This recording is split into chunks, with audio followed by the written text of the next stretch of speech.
Vous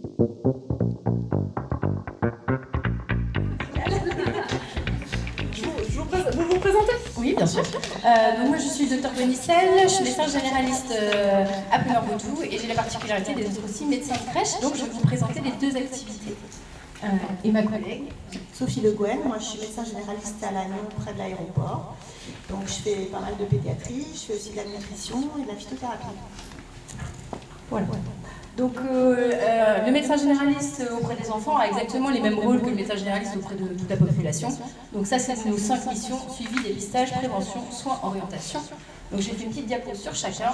Le suivi, c'est évidemment le suivi des enfants bien portants. La Sécu rembourse 20 examens obligatoires entre la naissance et 18 ans. Mais on suit aussi évidemment les enfants qui sont malades en coordination avec les spécialistes. On ne les abandonne pas aux spécialistes. Tout l'intérêt de ces suivis-là, c'est d'avoir un suivi qui est coordonné et que quand on va consulter quelqu'un d'autre qui n'est pas le médecin traitant, qu'on puisse avoir accès à ces informations. D'où l'importance de remplir des carnets de santé à chaque fois, même si on a tout rempli dans notre ordinateur. Le dépistage, alors le médecin généraliste, il agit sur les dépistages à peu près tout, mais globalement, les 3 choses les plus importantes qu'on fait normalement sur chacun des examens de suivi, c'est remplir la courbe de stature pondérale. Je dis bien remplir la courbe, c'est-à-dire pas juste peser l'enfant, c'est remplir la courbe, remplir la taille et faire l'IMC, et voir l'évolution de la courbe. Sinon, ça n'a pas de sens. Les troubles sensoriels, c'est pareil, normalement ça doit être à peu près systématique. Alors quand on fait un peu de pédia, ça vaut le coup d'investir dans la petite mallette, parce que dedans on peut faire des vrais dépistages et orienter derrière pour aller plus loin, et ça peut se faire vraiment très tôt.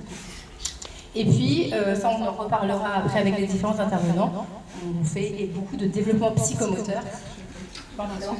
Développement psychomoteur, et quand on n'est pas très à l'aise ou quand on veut être précis ou quand après on veut adresser parce qu'il y a des troubles, on a des super grilles qui nous permettent de remplir, et c'est assez rapide. Dès qu'il y a des noms, un ou deux noms, on sait qu'on n'est pas dans les clous et qu'il faut vite orienter à travers mes collègues. On en parlera plus tard. La prévention, évidemment, on est toujours mieux quand on n'est pas malade. Donc en médecine générale, c'est une partie très importante de notre boulot, c'est d'éviter que les gens soient malades. On ne fait pas que suivre les gens une fois que c'est trop tard. Et alors en pédiatrie, on a beaucoup de consultations sur à peu près tous les sujets, toutes les questions. Alors ce qui revient quasiment tout le temps, c'est l'alimentation, le sommeil, évidemment. Depuis une dizaine d'années, c'est les écrans qui sont forcément entrés dans nos vies et donc dans toutes les conversations avec les parents. Chez les plus grands, on parle aussi, chez les ados, d'addiction, de troubles psychiques, psychiatriques, de vie sexuelle. Ça fait complètement partie de la pédiatrie du grand aussi, parce que nous on ne voit pas que les tout petits. Et puis évidemment la prévention, c'est d'abord et aussi avant tout les vaccins. Et donc c'est nous qui sommes normalement les garants du calendrier vaccinal en collaboration avec les pédiatres. Donc avec les vaccinations obligatoires qui sont en haut, quasiment, et les vaccins recommandés plus ou moins récemment. Voilà. Et puis quand même, des fois on n'arrive pas à faire de la prévention, donc des fois on fait du soin. Alors en médecine générale on voit plein de choses. On voit surtout en cette période beaucoup d'infections. Donc les oreilles, les poumons, le ventre, le pipi, la peau, enfin tout quoi. On voit aussi beaucoup la traumato, tous les petits bobos, plus ou moins gros. Et puis on ne fait pas que de l'aigu, on voit aussi du chronique, on voit aussi des enfants qui sont asthmatiques, allergiques, des troubles scolioses, musculo-squelettiques ou des troubles digestifs. Voilà. Ils ne vont pas forcément tous chez le spécialiste pour un trouble chronique. Et puis par contre, des fois, on a quand même besoin de ne pas être tout seul dans son cabinet. Donc on a aussi un job d'orientation, notamment via la prescription, puisque certains de mes collègues vous diront qu'ils ne sont accessibles que par nous. Donc c'est le cas d'une grande partie des paramédicaux. Donc mes collègues qui parleront après, orthophonistes, kinés, ergothérapeutes, qui soient remboursés ou non, des fois ils sont quand même obligés d'avoir une prescription. Et puis aussi pour passer chez nos collègues spécialistes, alors la pédiatrie a la particularité de ne pas être obligée de passer par un médecin traitant, contrairement aux adultes. Bon, en général, le SPI il aime bien quand même avoir un petit début de compte rendu, d'examen, et que ça ne soit pas les familles qui arrivent directement. Voilà, donc c'est dans tous ces cas un peu particuliers. Et j'ai tenu mes timings. Et je vais continuer parce qu'en fait j'ai encore droit à 5 minutes, parce que je vais vous parler du médecin de crèche. Donc j'ai la particularité d'être aussi médecin de crèche. Alors médecin de crèche, c'est pas toujours connu, pourtant c'est obligatoire depuis 2000. Dans toutes les crèches de plus de 10 places, ça peut être un pédiatre ou un généraliste comme moi, qui a fait un peu plus de pédiatrie, ou qui est intéressé par la pédiatrie. Sachant que ça c'était vrai jusqu'à 1er janvier, et depuis le 1er janvier, la loi a changé. Maintenant on est un référent santé accueil inclusif, un RSI. C'est obligatoire. Mais cette fois-ci, c'est obligatoire dans toutes les structures d'accueil du jeune enfant. C'est-à-dire la garderie, le jardin d'enfants, la crèche familiale, collective, la micro-crèche. Enfin, en gros, même les crèches à gestion parentale doivent avoir un RSI. La particularité, c'est que forcément, plus on augmente le nombre d'endroits, moins on va prendre,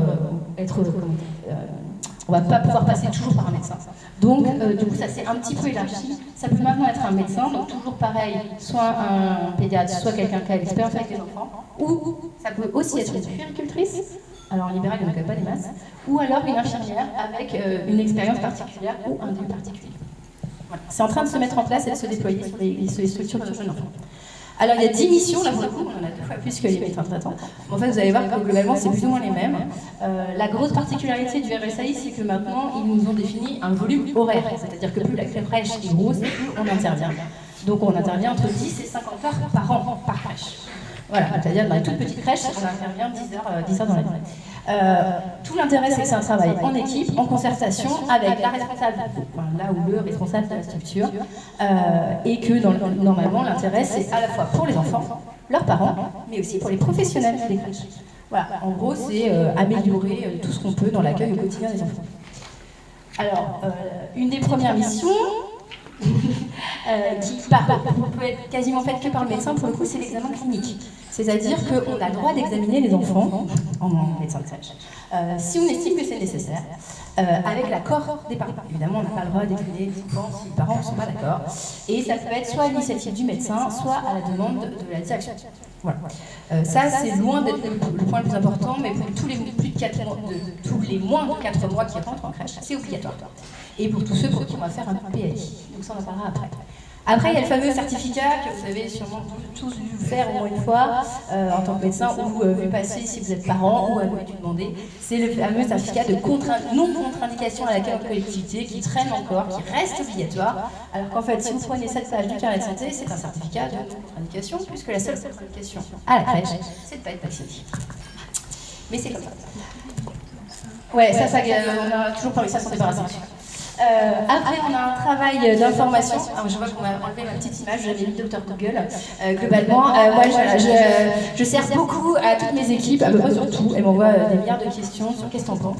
Voilà, donc l'idée, c'est informer, sensibiliser, conseiller. Alors, c'est très très large. Hein. La santé du jeune enfant, l'accueil des enfants handicapés, l'accueil des enfants malades. Enfin, en gros, c'est à peu près toutes les questions qu'elles ont, elles me les posent. Je réponds quand je peux, sinon je cherche et je réponds après. Évidemment, la partie forcément administrative, beaucoup moins intéressante, c'est de rédiger les protocoles. Vous n'imaginez pas le nombre de protocoles qu'il peut y avoir dans une crèche. Donc c'est rédigé avec le directeur. Et le but du jeu, c'est que dès qu'il se passe un truc, elle sache quoi faire. Donc il y a des checklists dans l'urgence, le gamin qui convulse, qui perd connaissance, qui fait un arrêt cardiaque, voilà, enfin un truc heureusement qu'on n'a jamais. Il y a les trucs d'épidémie, qu'est-ce qu'on gère dans la diarrhée, l'hyperthermie, qu'est-ce qu'on fait. Les soins, alors ça va, le gamin qui est tombé, qui a le soin dentaire, la piqûre d'insectes, couplet, enfin, ça paraît très protocolisé, mais il faut quand même savoir que les directrices de crèche sont en général infirmières, mais par contre le personnel de la crèche n'a aucune formation sanitaire. Donc on parle à des gens qui ne savent absolument pas forcément ce qu'il faut faire et qui ont peur de mal faire surtout. Et donc du coup, il faut les accompagner et il faut aussi prendre la responsabilité de ce qui peut se passer. Évidemment, on a aussi un protocole pour la maltraitance ou pour sortir. Notre job, c'est aussi et surtout de permettre l'inclusion. L'inclusion, ça c'est essentiellement faire les PAI avec la famille. L'idée étant d'essayer autant que possible, j'aime beaucoup ce petit dessin. En haut, on a l'égalité, on est tous sur le même cube. À droite, on a l'équité, on voit tous le terrain. Et en fait, notre idée, c'est d'enlever la barrière. Pour que tout le monde n'ait pas besoin d'avoir une compensation pour être inclus. Bon, ça c'est un idéal, mais c'est pas toujours le cas. Après, on a la même action d'éducation-prévention sur les mêmes choses qu'en médecine de ville, hein, c'est exactement les mêmes questions. Et ensuite, on a deux missions. Une mission, c'est la protection, c'est-à-dire que c'est aussi nous qui orientons vers la PMI quand il y a des suspicions de maltraitance intrafamiliale. Et en fait, moi j'adore la première mission qui est donnée, c'est la dernière, c'est ça, c'est le bien-être de l'enfant. Plus large, c'est difficile, quoi. Voilà, donc bonne adaptation, bien-être, bon développement, ça c'est tout le monde. C'est la sacrée ambition, quand même. Voilà. Et tout ça en 5 minutes. Voilà.